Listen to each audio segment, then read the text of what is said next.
Oblada.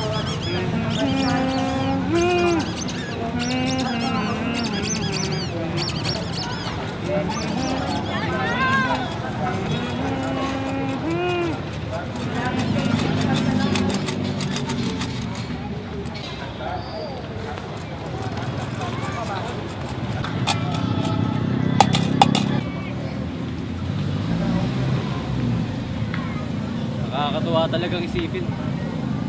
Yung mga taong kahit paano nakakatulong pa rin sa kapwa nila. Pero wala na naman akong magagawa. Matagal pa akong magtitiis dito. Ano pa nga ba magagawa ko? Eh, ang tagal ko lang nandito. Sanay na rin ako.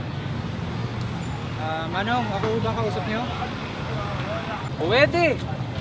Pero pwede ring hindi. Depende kung may nakikinig. Minsan nagsasalita ako pero wala akong kausap. Eh, mukhang imaginary friend lang yata kausap mo eh. Pero may kausap pa rin. Ikaw ba? Anong mas okay sa'yo? Yung bulag na katulad ko? O yung pipi? Oo. Siguro... bulag? Baka naman nasasabi mo lang yan dahil bulag ako. Pero sa tingin mo ba talaga mas mababa yung pipi? Hindi naman sa ganun. Pero ano? Pareho lang ang bulag at pipi. Kung tutulungan mo yung bulag, tapos may katabi siyang pipi, syempre tutulungan mo rin yung pipi, di ba? Ba't nyo nga pala ako natanong ng mga ganyan tanong, Manong? Bakit hindi? Hindi. Ganito lang talaga ang bulag. Hindi niya nakikita kung sino kausap niya. Kaya maganda doon, pwede kang makipagkaibigan kahit kanino. O, di ba? Nakakatuwa. Kaya alam mo, laking pasasalamat ko na rin sa Diyos. Minsan, iniisip ko, biyaya rin tong pagkabulag ko. Ano naman naging biyaya yung pagkabulag nyo? Tsaka sa lagay nyo yan, nanlilimos pa kayo sa labas ng simbahan ha? Ang mata, nakikita lang niya ng mga bagay na nasa harap niya. Yung mga nasa likod, hindi niya makikita. Alam mo, pag bulag ka, wala kang ibang makikita maliban sa mga importanteng bagay. Kasi syempre, hindi na sila nakaharangan ng mga bagay na nakikita lang ng mata. Ano ibig nyo sabihin? Paano nyo nakikita yung kung ano man yung sinasabi nyo? Eh, bulag kayo eh. Pag-asa.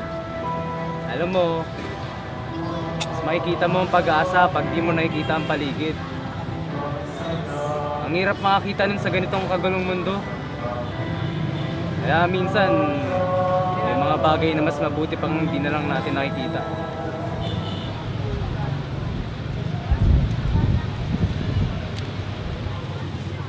Yun. Kaya siya biyaya.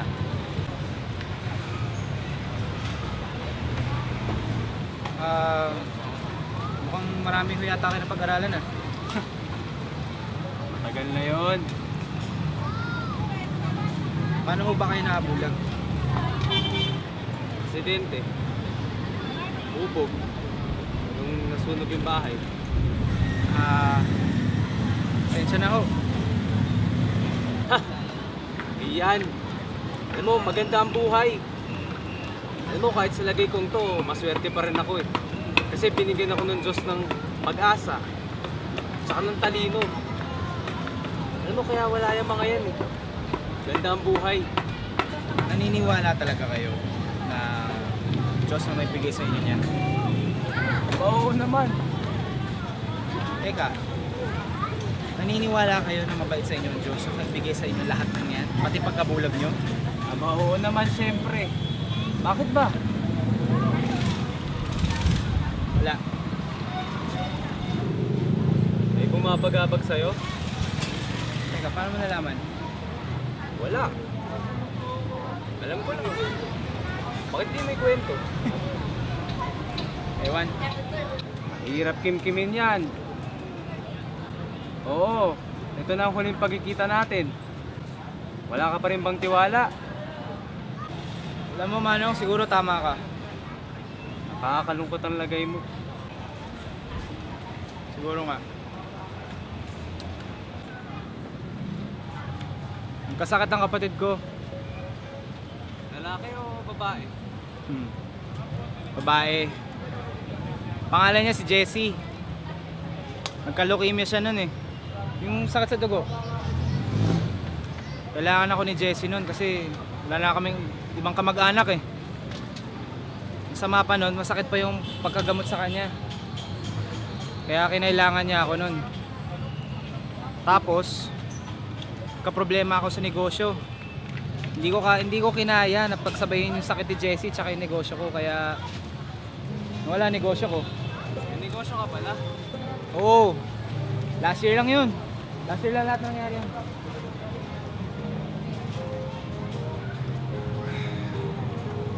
Tapos mawala lang pala si Jessie. Pasensya na.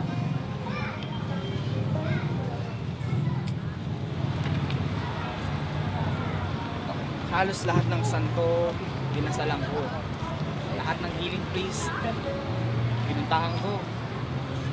Sa kanya. Punta rin ako sa kanya nun. Hindi ako nawalan ng pag-asa kay Jessie. Tapos sumapa nung kukunin pa niya yung rason ko para lang makaklose siya. Ayaw niya ako maging kaklose eh.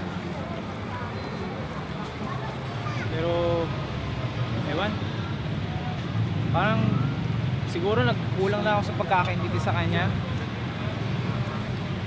o talagang may pagkukulang lang ako sa pag-aalaga sa kanya. Hindi ko alam eh. Hindi naman sa ganon.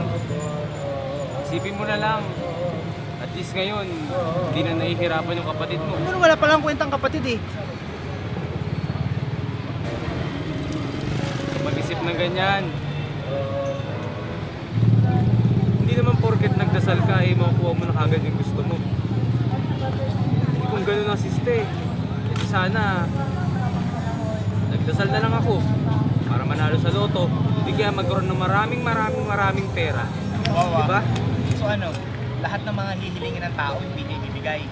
Tapos yung mga hindi naman hinihiling, ibibigay niya. Ano siya, nagpapatawa? Sige. Sa huling sinabi mo, papayag ako. Oo. Minsan, hindi tayo maintindihan ng Diyos. Oh, diba? May mga bagay talagang hindi natin mabibigyan ng paliwanag.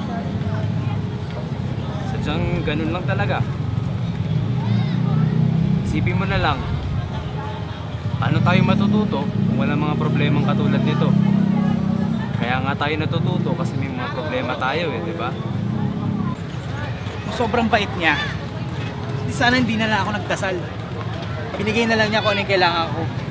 Pwede mong sabihin yan. Pero lahat ba ng mga tanong mo, masasagot mo? Ngayon ba, pag tinanong kita kung paano ka magiging masaya, kahit namatayan ka ng kapatid, masasagot mo? Hindi. Pero ikaw ba? Naniniwala ka sa Diyos, di ba? Masasagot mo ba ako? Siyempre hindi. Pero alam ko, masasagot ka niya. Tiwala. Kailangan mong magtiwala. Darating din ang sagot na hinihintay mo. Mahirap umusad kung wala kang tiwala. Walang direksyon ng patutunguhan mo. Tiwala. Wala na. Teka lang, kailangan ko candy.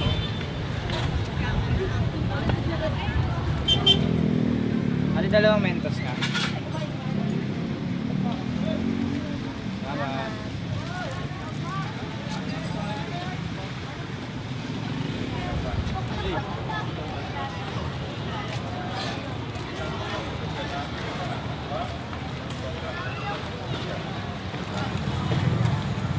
Alam mo, nagtataka ako ba't bumalik ka pa eh. Magkaiba rin naman yung pananaw natin sa pag-uusapan natin. Kaya naman Manong.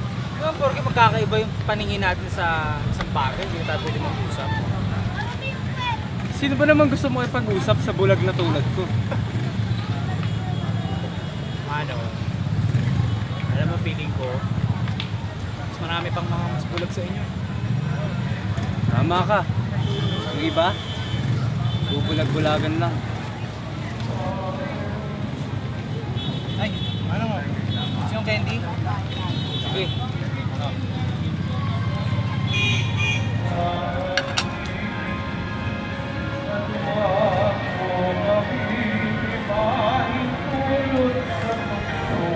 Ito mismo ang sagot sa tanong. Alin ba, no? Candy?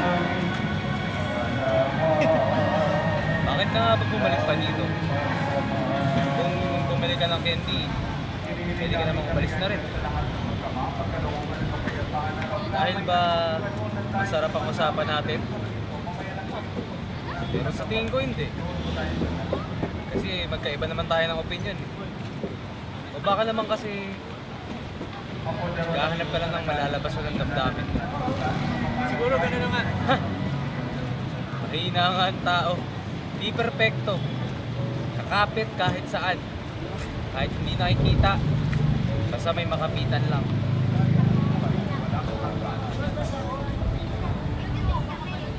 Alam mo, siguro pinabayaan ko lang talaga si Jessie. Pero ewan ko, parang nagtitripan lang yata ako ng Diyos eh. Sige Manong, mauna ako sa inyo ha.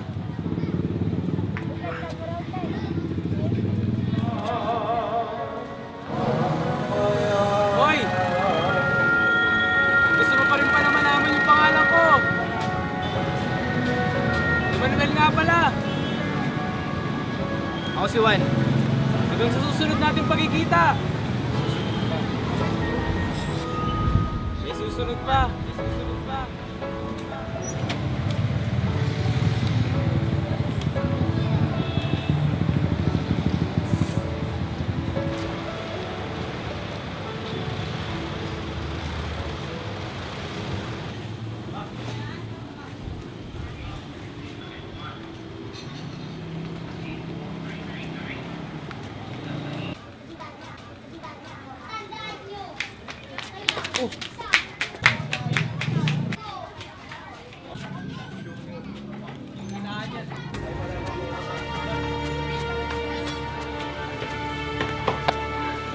Tulong!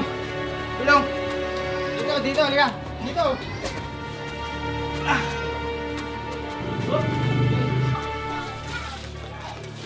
Dito.